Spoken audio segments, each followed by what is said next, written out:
नमस्कार, आप सभी का स्वागत है।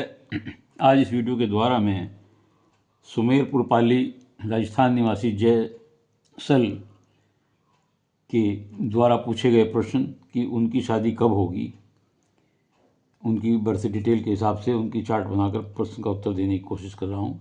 उनके द्वारा बताए गए समय के अनुसार जो उनका बर्थ चार्ट बनता है वे वृष लगन की कुंडली बनती है, जो आपके सामने है। ग्रह स्थिति इस प्रकार है।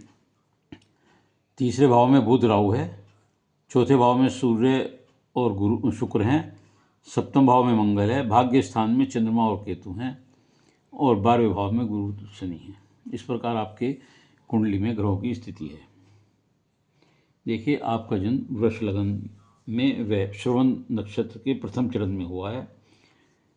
लग्नेश शुक्र जो हैं चतुर्थ भाव में सूर्य के साथ, जो अपने घर में बैठे हुए हैं उनके साथ बैठे हुए हैं। ऐसे लोगों का व्यक्तित्व बहुत आकर्षक होता है, सुंदर होते हैं, दरमियाने कद काठी के लोग होते हैं। ये साफ सुथरा रहना, अच्छे कपड़े पहनना, अच्छा भोजन करना इनका शौक होता है। दूसरे घर का स्वामी बुध मूल त्रिकोण पंचम भाव का स्वामी होकर के पराक्रम के भाव में राहु के साथ बैठे हुए हैं। तीसरे भाव में राहु के साथ बैठे हुए हैं। ऐसे लोग बुद्धि, विद्या और पराक्रम के द्वारा धन कमाते हैं। चतुर्थ भाव में सूर्य और शुक्र, चतुर्थ भाव में सूर्य और शुक्र हैं, जो अच्छा योग बनाते हैं और इसे शुक्रादित्य योग भी कहते हैं।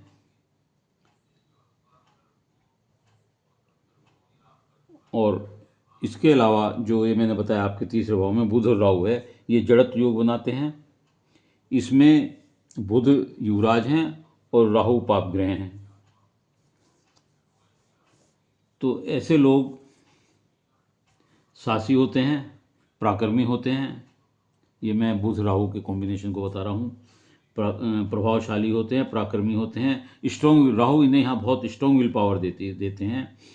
मित्रों से कभी कभी धोखा हो जाता है। भाग्यशाली होते हैं और एक खास बात इनमें होती है, जो ये ठान लेते हैं वो करके छोड़ते हैं। पैसे की इन्हें कभी दिक्कत नहीं। ऐसे लोगों को पैसे की जीवन में कभी कमी नहीं आती और ये अपने जीवन में सफलता के आयाम को छूते हैं। अचानक धन लाभ प्राप्त होता है इन्हें। बुध बातचीत में इन्हें बहुत एक्सपर्ट बना देते हैं, माहिर कर देते हैं, धार्मिक बना देते हैं। राहु भाग्य स्थान को भी देख रहे हैं, यहाँ से राहु और बुध भाग्य स्थान को भी देख रहे हैं और राहु की दृष्टि चंद्रमा पर है, जो दृष्टि दोष से ग्रहण दोष बना रहे हैं। और केतु यहाँ बैठे हुए खुद चंद्रमा के साथ ग्रहण दोष बना रहे हैं। बुध की दृष्टि भी यहाँ पर पड़ रही है, तो बुध जब भाग्य स्थान को देखते हैं तो 32वें साल में भाग्योदय देते हैं तथा राहु 42वें वर्ष में भाग्योदय देते हैं। केतु 34वें वर्ष में भाग्योदय देते हैं और शनि जो हैं 35 से 36 साल के आसपास भाग्योदय देते हैं।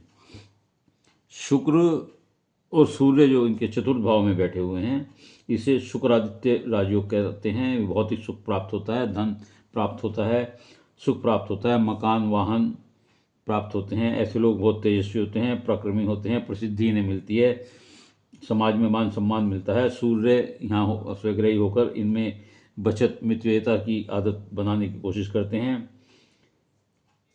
बहुत आकर्षक व्यक्तित्व के स्वामी होते हैं ऐसे लोग। और शुक्र के कारण विपरीत लिंग के लोगों को ज़्यादा प्रभावित करते हैं।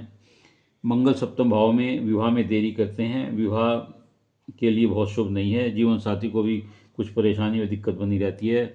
वैवाहिक जीवन में असहजता हो सकती है। 28वें वर्ष के बाद शादी होती है, इससे पहले शादी की संभावना नहीं होती है। चंद्र केतु भाग्य स्थान में बैठे हैं और ये चंद्र केतु ग्रहण दोष बना रहे हैं, अर्थात भाग्य को ग्रहण का दोष लगता है। ऐसे लोग संवेदनशील होते हैं, एकांत प्रिय होते हैं और बुद्धि इनकी अक्सर भ्रमित रहती है और विरक्ति का भाव इनमें पैदा हो जाता है। विदेश से इन्हें लाभ होता है। नवम भाव में शनि की पूर्ण दृष्टि, शनि जब यहाँ बैठे हुए हैं 12वें भाव में, तो शनि की 7, 8, 9, 10 पूर्ण दृष्टि अपने भाव पर भाग्य स्थान पर होती है। देखते हैं तो इनका भाग्योदय 35/36 साल के आसपास होता है, क्योंकि शनि की गति धीमी होती है और वो देर से उपलब्धियां और सफलताएं आपके कार्यों में दिलाते हैं।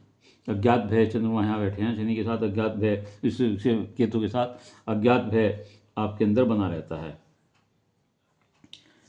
शनि की दृष्टि जब यहाँ पड़ती है तो ये विषयोग दृष्टि के अनुसार दृष्टि विष दोष भी यहाँ बनता है। गुरु शनि 12वें भाव में बैठे हुए हैं आपके, ये आपको धैर्यवान बनाते हैं, अनुशासित बनाते हैं। गुरु धर्म के स्वामी हैं और शनि कर्म के स्वामी हैं। धर्म और कर्म मिलने के बाद आप राजनीति में दखल प्राप्त कर सकते हैं, सफलता प्राप्त कर सकते हैं, विदेश यात्रा आपको मिल सकती है होती है।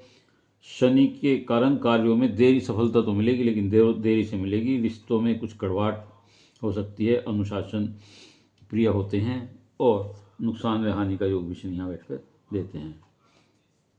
तो इस प्रकार ये आपकी कुंडली का विश्लेषण है। आपने विशेष सवाल किया है कि शादी कब होगी।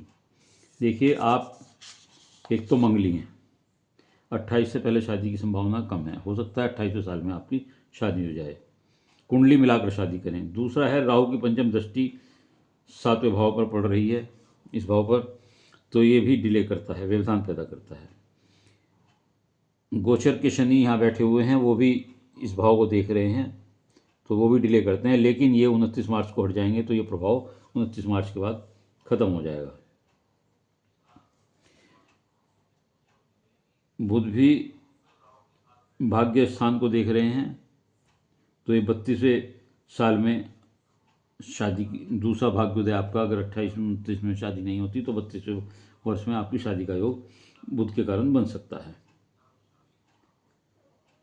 केतु यहाँ बैठे हुए भाग्य स्थान में, ये 34वें वर्ष में भाग्योदय करते हैं, 34 तक आदमी को पीड़ित रखते हैं। तो ऐसा लगता है कि अगर इस स्थिति में भी किसी वजह से नहीं बनी तो फिर 34वें साल में आपकी शादी का योग बनता है। और अंतोगत्वा शनि जो धीमी गति से भाग्योदय करते हैं, धीरे धीरे सफलता देते हैं, वो 35-36 साल में आपके सब कार्य करा देंगे। आपकी हर प्रकार की मनोकामनाएं और इच्छाएं पूर्ण होंगी। अगर आप ये चाहते हैं कि कुछ जल्दी काम हो तो आप इन ग्रहों के उपाय करें, तो निश्चित तौर से कुछ विलंब कम होगा। उम्मीद है कि आपको आपके प्रश्नों का उत्तर मिल गया होगा। यदि आप इस वीडियो से संतुष्ट हों तो इसे लाइक करिएगा, शेयर करिएगा और कमेंट्स बॉक्स में जाकर अपने विचार लिखिएगा। इसके अलावा यदि किसी और का कोई प्रश्न हो तो वह मेरे चैनल को सब्सक्राइब करते हुए अपना एक प्रश्न अपनी डिटेल भेजकर पूछ सकता है, उत्तर अवश्य दूंगा। निःशुल्क सेवा है, धैर्य से इंतजार करें, क्योंकि प्रश्नों की संख्या बहुत अधिक है, लेकिन उत्तर आपको अपना नंबर आने पर अवश्य मिलेगा। धन्यवाद।